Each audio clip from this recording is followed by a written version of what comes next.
my name's Rachel, and today I'm here to tell you about the fact that I finally did it. I finally found a indie book that I rated 5 stars. It finally happened. I'm amazed. But then it happened again with a novella. Hello from Trash Can Rachel. From this video, I still have eyeliner that I cannot get off under my eyes, so I am channeling Jack Sparrow right now. It's great. We love it. I am here to say thank you for being a friend to my Therapy Bills patrons, and those are Amanda, Ashley, Carlin, Claire, Des, Eric, Harley, Jack and Jill, John E, Kate B, Kelly K, Quinn, Lee, Lex, Molly, Rain, SJ, Samar, Scarlett, Shiny, Sierra, Tori, and Zachary.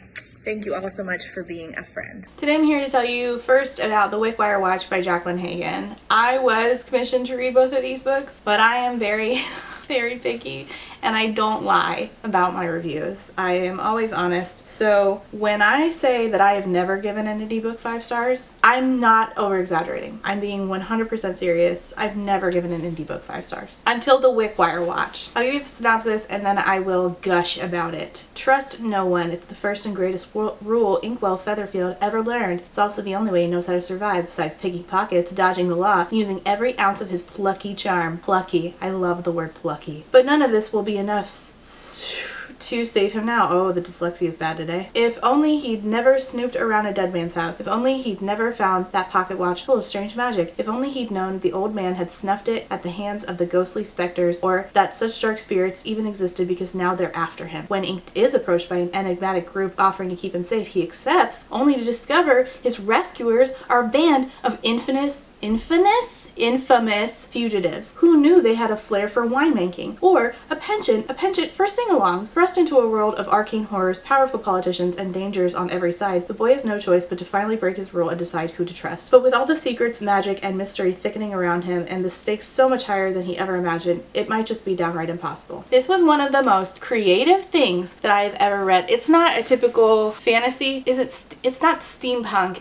I mean, there's airships, but I really love the setting of this, where there's like airships and other like sort of technology, but not like technology, right? And it's also not your typical like fantasy Europe setting, which I am always reading, and whenever I get to read something that's not that, it's kind of a treat. Not that it's bad, it's just different. This is not your run-of-the-mill book, all that to say. Man, writing a review about this was so hard. I really wrote. Writing reviews is really fucking hard. How is this my job when I'm so bad at it? Holy shit, my brain just wants to say there was found family and airships. Yeah, I don't know. I like the book do thing. So this is a boy, this is about a boy named Inkwell Featherfield, and he is sort of like, in another life he would be a less jaded Kaz Brecker, but younger, and only like a hair's length less jaded. Ink doesn't give you much info about himself, or rather the author does not give you much info about Ink, not until like just the right time. So you're left with just enough mystery to keep you like, who is this kid and why won't he tell me about himself? It's just like an honest to God mastery of the ability to correctly time like when you like parse out information to your reader, to make the book a success, to really like just drive home the emotional impact that you're looking to drive home. I was sufficiently confused, but never in a bad way, because I was always curious, and then the information got presented to me at just the right moment to make me go, aha, oh no. So I got exactly what I was longing to get right when I needed it. So the plot of this book is that there is a thing called a specter, kind of like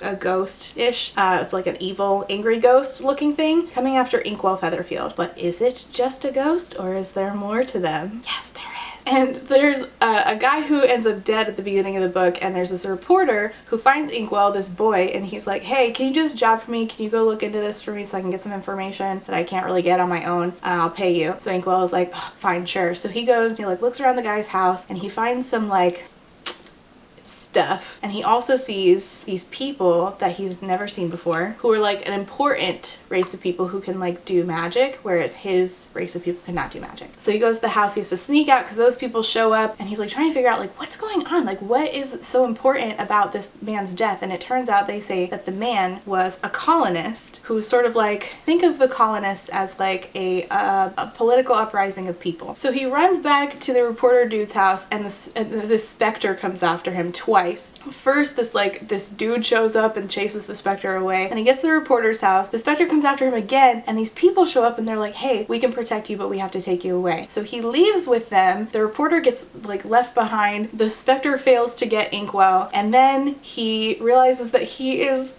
living with the colonists, and he's like, oh shit, what have I done? And he can't leave because of the particular way that they're living, which I don't want to spoil for you. But they're basically hiding in plain sight-ish. And it's really the story of like him learning that he can't trust anybody, but also nobody can trust him, and he's like trying to figure out, like, he's just trying to do what's best for Inkwell, but he's also learning like people are not what they seem and what you've been told about them, and it's just so fun. It was so fucking fun. And he like has this little found family amongst the colonists, but like, are they all good, or do they have like some bad tendencies? Like, and everything is very gray. There is no like, these are the good people and these are the bad people. And it was just very fun. It like had all of the fun of middle grade, but all of the like the good exploration of theme of adult. So I don't even know what age group this is for. Anybody could read it, in my opinion. Wait, maybe not middle grade. In the end, Inkwell has to like jump onto an airship, like, and he almost falls, and then he gets to the airship and he's running from these people that are trying to catch him, and then he goes and he talks to somebody who has been looking for him. And this whole time, it ended the book where I was like, I literally don't know who's telling the truth. I just am on Inkwell's side. I just want my boy to be okay. And I think that that's the sign of such a good book, and the fact that there were more to the specters, these ghosts. And he finds this watch, the WICKWIRE watch, where he opens it, and like every time he opens it, it's something different is on the inside depending on which direction he's facing. And when he touches it, like the scenes, like they're actually alive. And you don't really get a ton of information about this the first book. I think it's coming in the second book.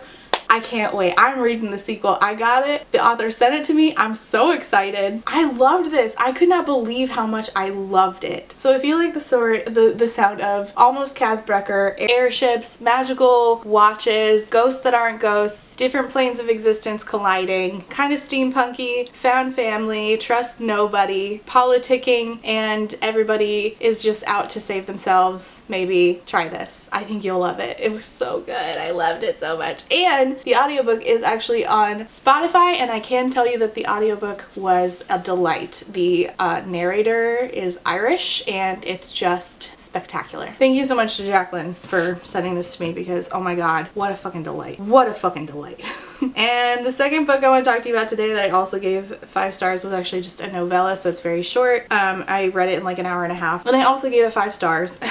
And it really had no business being so good. The author is Judith Bernstein, and thank you to Judith. They really did me a solid sending me this, because oh my god, it was so fucking good. The plot, I'm not gonna read you the synopsis. I think it's better if I just tell it to you. So 9 months ago in New York City, Alex, our main character, his best friend Raven, vanished, but her body didn't. In her body is another person. That's all I'm gonna tell you. Don't read the rest of the synopsis. Listen to me. Don't read it. Go in blind, okay? Go in blind. I promise you. You're gonna regret it if you don't. It's more fun if you don't know. It was so, I have never given a novella 5 stars, I don't think. This was so good. So short amount of pages, packed so much in there. How? Talent. That's how. I was shocked. I am a picky bitch, and this book snuck up on me and weaseled its way into my brain, and I screamed about it for like 24 hours to anybody who would listen. The author is so talented to have been able to do in such a short amount of time so many things that I absolutely love. It's very hard to do novellas and short stories because I don't usually feel like we take enough time with the things, the plot, and the characters to make the impact on me that I want them to have. This did not have that problem. I left this super attached and really wanting to know what happened next, and feeling like I understood exactly who those characters were and what the stakes were and what the plot was, and I was here for it. It also certainly helps that this book has chronic migraine rep, which I also deal with. I'm actually dealing with one a little bit right now. It's only like a 3 on the scale, so not too bad.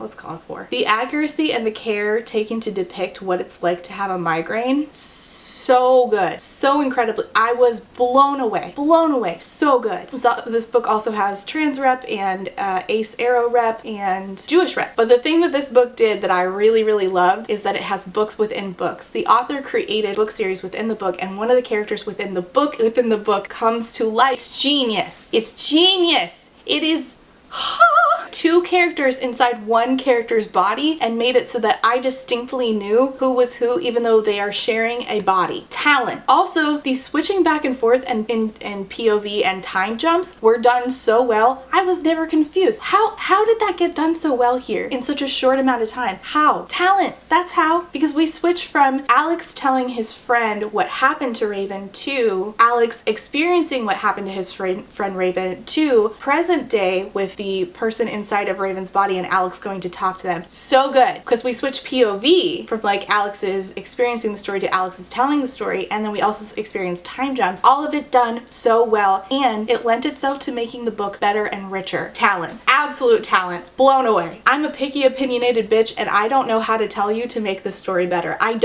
There's nothing. I have no notes. None. It was that fucking good. It was short, sweet, and packed a major punch. I loved it. I was obsessed. I'm obsessed. I will read anything by this author. By both of these authors. Give me whatever you write. Just hand it over. I'll read it. I don't care. Grocery list? I'll take it. Anyways, that's it. That's all I have to tell you today. Thanks so much for watching. Leave your notes down below. Leave your comments and questions down below.